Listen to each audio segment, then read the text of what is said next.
everybody. I'm CD Carter Dye, and I used to teach here from 2003 till 2011. And I taught social studies in the 6th and 7th grade. And we had so much fun here, from my nonprofit Kiss Club or variety shows. We just did it all. So it's good to be back here in Dahlonega. Dahlonega, my bad. Okay, so I'm going to read to you today one of my favorite books. And I chose this book because of my daughter. And a lot of you know Rusty. And when Rusty was going to the 5th grade, she told me she wanted to go to school with a more diverse group of kids that looked like her. And so your kid asks you that, you have to give them that. And so we headed to Atlanta. And we only stayed there 1 year because in the end, she said the kids were not that nice and that she'd rather be back up in the mountains with her friends. And that did it for me. So what I tried to do, we moved back here, and now I'm teaching at White County Middle School in 8th grade. But we moved back here, and what I try to do for Rusty is to put her in a diverse setting as much as I can. Also, books, teachers, parents, books make a big difference. So if you have the opportunity, you should choose books that represent a lot of the people in your classroom, because they need to see themselves. Everybody needs to see themselves, and a book is so good at allowing you to achieve that. So the book I read to Rusty about being president, her face just lit up when she saw this little sassy little girl wanting to be president. And so I wanted to share that with you guys because you know election is coming up. So that's a really cool book. Okay. All right. So the title of the book is called Grace for President.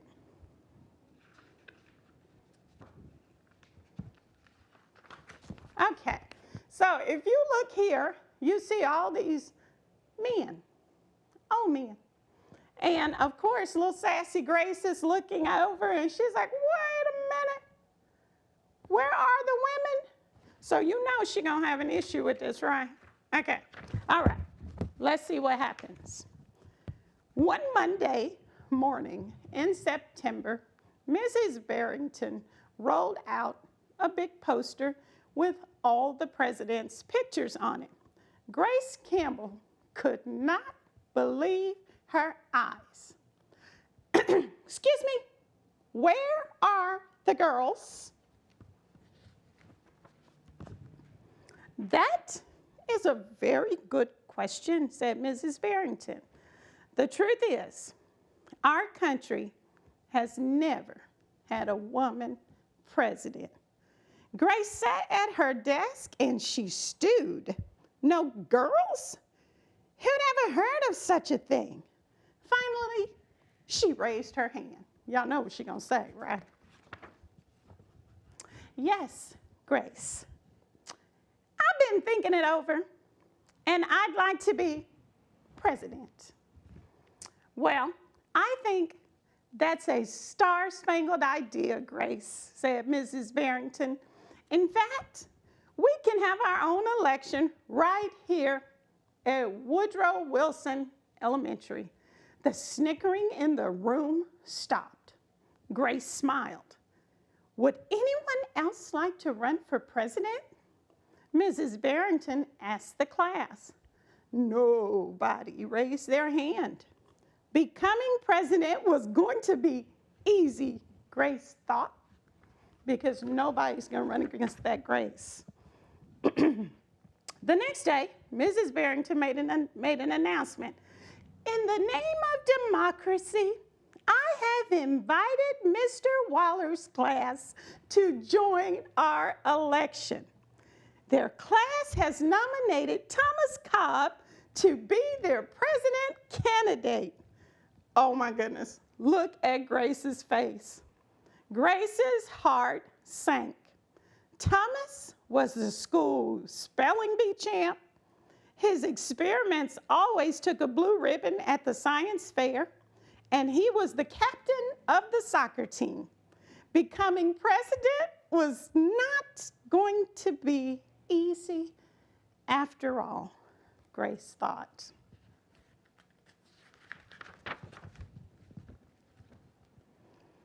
The teachers put the names all over the 50 states and the District of Columbia into a hat.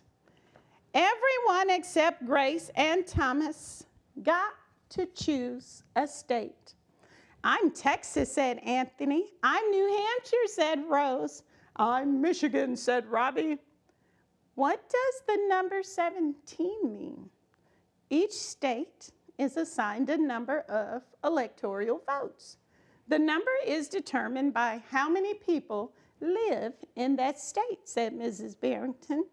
Each of you will be a representative for your state.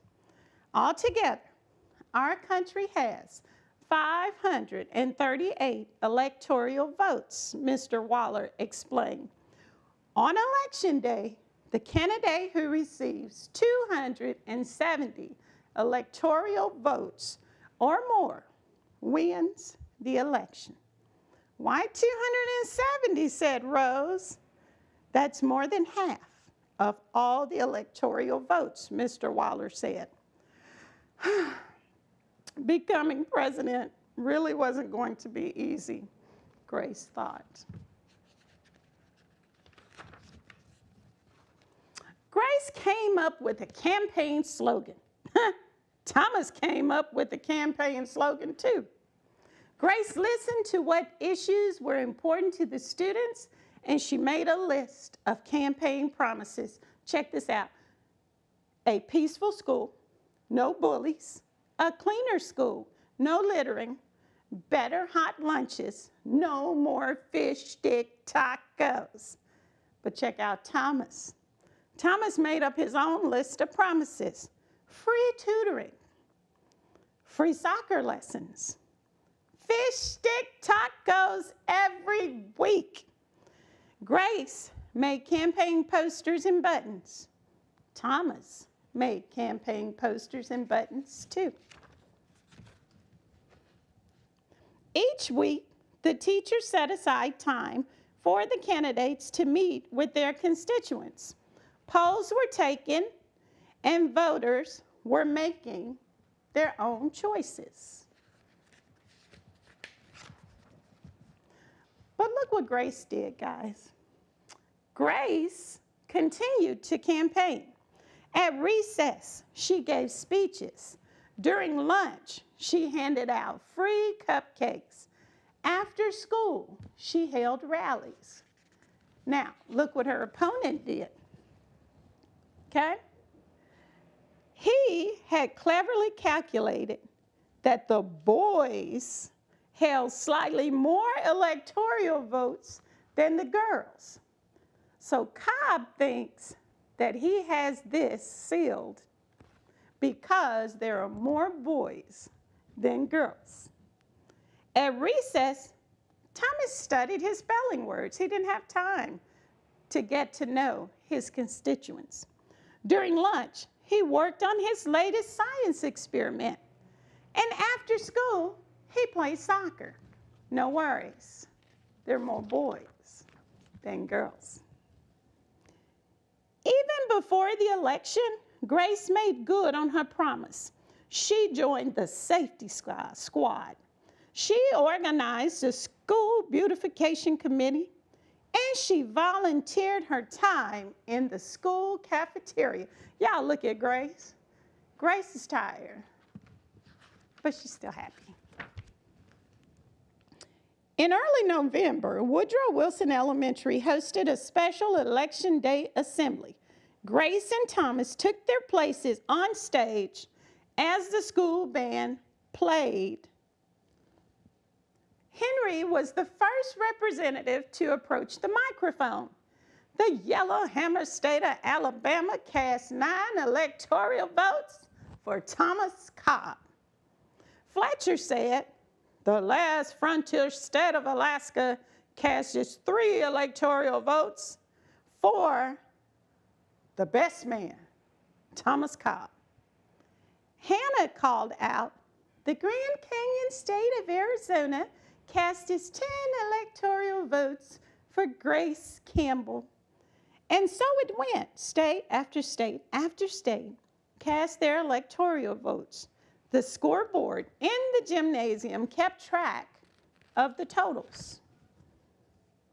The voting demonstration was quickly coming to an end. Clara approached the podium. The Badger state of Wisconsin cast its 10 votes for my best friend, Grace Campbell. Grace looked at the scoreboard. Thomas had 268 electoral votes. She had 267. There was only one state still unaccounted for, Wyoming. And y'all look, it's a boy. Thomas grinned. Grace felt sick. Sam walked up to the microphone. He looked at Thomas. He looked at Grace. He looked down at Grace's handmade flag. Sam didn't say a word. What are you waiting for? Thomas whispered. The band stopped playing. All eyes were on Wyoming. Finally, Sam cleared his throat. The equality state of Wyoming cast its 3 electoral votes for, wait for it, Grace Campbell. Y'all, Rusty went crazy. She could not believe it. The gymnasium erupted in loud cheers and a few boos. Mrs. Barrington approached the podium. With 270 electoral votes, the winner is Grace Campbell. Thomas looked stunned. Grace hugged Sam. Why? Why did you do it? She asked. Sam handed Grace his flag.